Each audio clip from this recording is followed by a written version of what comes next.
फौज के और पीटीआई के ताल्लुकात कहा जा रहा है कि बेहतरी की तरफ जा रहे हैं, उसको दोबारा ख़राब करने की साजिश नहीं आप देख रहे हैं कि मामला दोबारा ख़राब करने की कोशिश की जाए? पाकिस्तान में अहम बात यह है कि अवाम के ताल्लुकात और पीटीआई के ताल्लुकात जो है वो सही रहने चाहिए। मिफ्ता इस्माइल मुज़ाकरात करने जा रहे हैं, उनकी अपनी पार्टी का उस पर कोई एतमाद नहीं है, अपोजिशन का उस पर कोई एतमाद नहीं है, रिप्रेजेंट वो पाकिस्तान को कर रहा है। मिफ्ता इस्माइल की जगह मैं होता या कोई भी और आदमी होता, वो उसने अपनी पार्टी की तनकीद के बाद रिज़ाइन कर देना चाहिए था।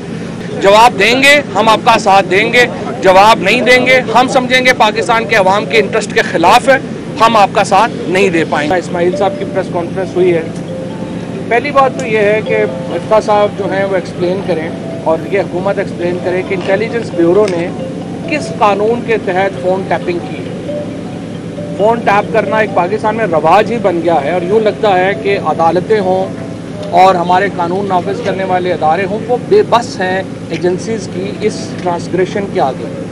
जजेस के फ़ोन टैप हो रहे हुए हैं, हमारे आला तरीन जो एहलकार हैं उनके फ़ोन टैप हो रहे हैं। पाकिस्तान में इसका मतलब यह है कि कोई प्राइवेसी लॉ है ही नहीं। हालांकि आर्टिकल 14 जो है पाकिस्तान के आइन का, वो राइट टू प्राइवेसी देता है। आर्टिकल 9 है, 10 है, 14 है, ये तमाम आर्टिकल हमारी जो प्राइवेसी है उसको प्रोटेक्ट करते हैं। लेकिन ये जो गुफ्तगू लीक हुई है, अगरचे इसमें कुछ टोटे जोड़े गए हैं, 100% गुफ्तगू इस तरह से नहीं हुई, इसके बावजूद इसका जो बुनियादी नुक्ता है उससे हम बिल्कुल पीछे नहीं हट रहे। जो बुनियादी नुक्ता उठाया है शौकत तरीन ने, मौसन लगारी ने और झगड़ा ने, ये बिल्कुल सही बात है। मैंने पहले ही कह दिया था, जब तक IMF का फुल डिस्क्लोजर नहीं होगा उस वक़्त से पहले हम इस वक्त IMF के प्रोग्राम में जाके इन्होंने हमारी कमर तोड़ दी।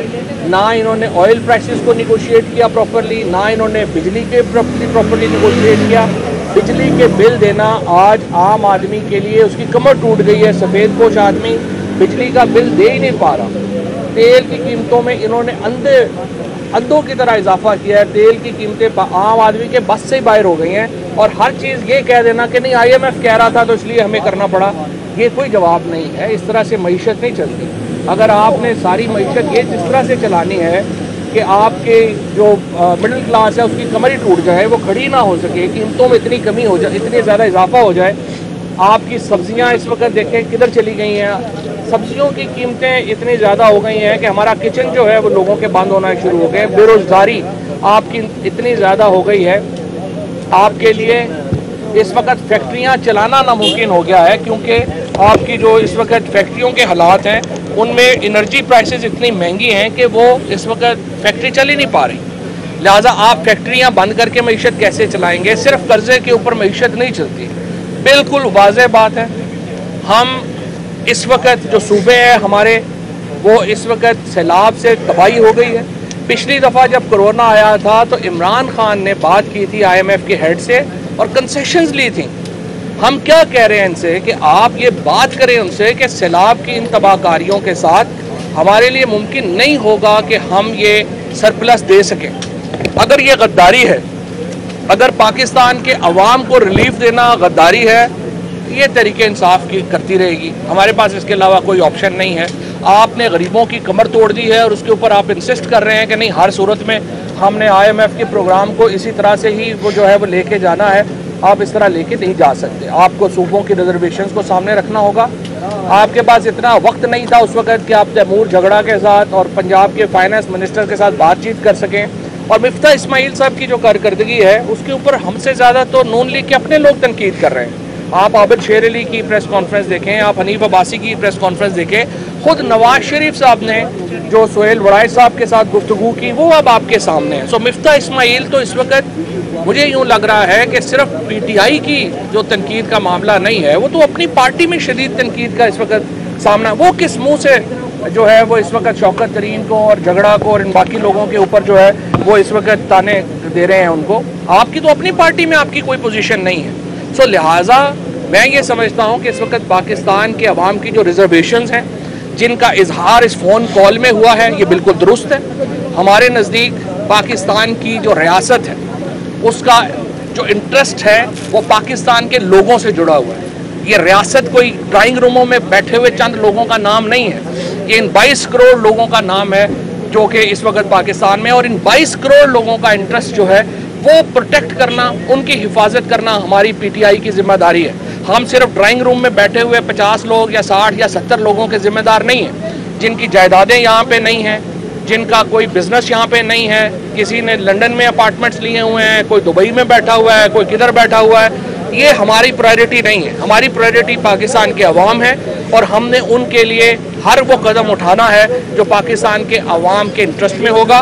पाकिस्तान के अवाम में के इंटरेस्ट में ये है कि IMF का फुल डिस्क्लोजर हो, और नंबर 2 जो सैलाब की तबाहकारियाँ हुई हैं उसके बाद सरप्लस का मामला जो है वो दोबारा हमसे तय किया जाए। इसके बगैर हम आगे नहीं बढ़ेंगे और इंशाअल्लाह ताला ये टेलीथॉन में जो मामला आएगा। और फिर मैं आपको एक और बात भी बता दूँ, पाकिस्तान का बहरान खालिस्तान इकनॉमिक नहीं है। कोई भी हुकूमत जो इस हालत में हो, अब मिफ्ता इस्माइल मुज़ाकरात करने जा रहे हैं, उनकी अपनी पार्टी का उस पर कोई एतमाद नहीं है, अपोजिशन का उस पर कोई एतमाद नहीं है, रिप्रेजेंट वो पाकिस्तान को कर रहा है। इस तरह तो नहीं होता।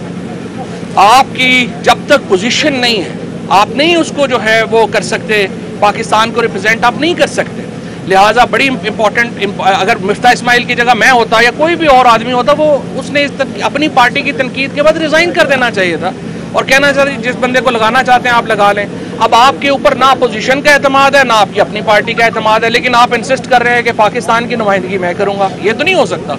उसके बाद जो इम्पोर्टेंट बात यह है कि जो तैमूर झगड़ा ने और मोहसिन ने जो पॉइंट्स उठाए हैं वो बड़े इंपॉर्टेंट हैं कि आप उनका जवाब दें। जवाब देंगे हम आपका साथ देंगे, जवाब नहीं देंगे हम समझेंगे पाकिस्तान के अवाम के इंटरेस्ट के खिलाफ है, हम आपका साथ नहीं दे पाएंगे। शुक्रिया। सर ये बताइएगा, आज तैमूर झगड़ा साहब ने तो अपना एक प्रेस कॉन्फ्रेंस में एक्सप्लेन किया इस सारे मामले को जिसका आपने जिक्र किया, क्या पार्टी क़यादत ने शौकत तरीन को भी ये हिदायत की है कि वो इस सारे मामले पर कोई वजाहत दें कि ये सारा मामला बेसिकली कॉल का था क्यों, क्योंकि इसके ऊपर बाकायदा ट्रांसमिशन हुई है। एक तो ये बता दें, दूसरा सर अभी जिस तरह जो कुछ ही माह पहले ओवरसीज़ पाकिस्तानियों का वोट का हक जो है वो बाकायदा इसी ऐवान में उनसे छीना गया और अब दोबारा हम ओवरसीज़ पाकिस्तानियों की तरफ मदद के लिए देख रहे हैं, तो क्या ये ज़्यादती नहीं है उनके साथ कि हम उन्हें वोट का हक नहीं देते लेकिन हर मुश्किल में हम उनसे मदद मांगते हैं? पहली बात तो है कि स्पेशल ट्रांसमिशन तो आज PTI सांस ले तो उस पर हो जाती है अल्हम्दुलिल्लाह। आरिफ हमीद भट्टी साहब ने कहा था कि अब तो सहाफ़त प्रेस रिलीज़ की सहाफ़त रह गई है और उन्होंने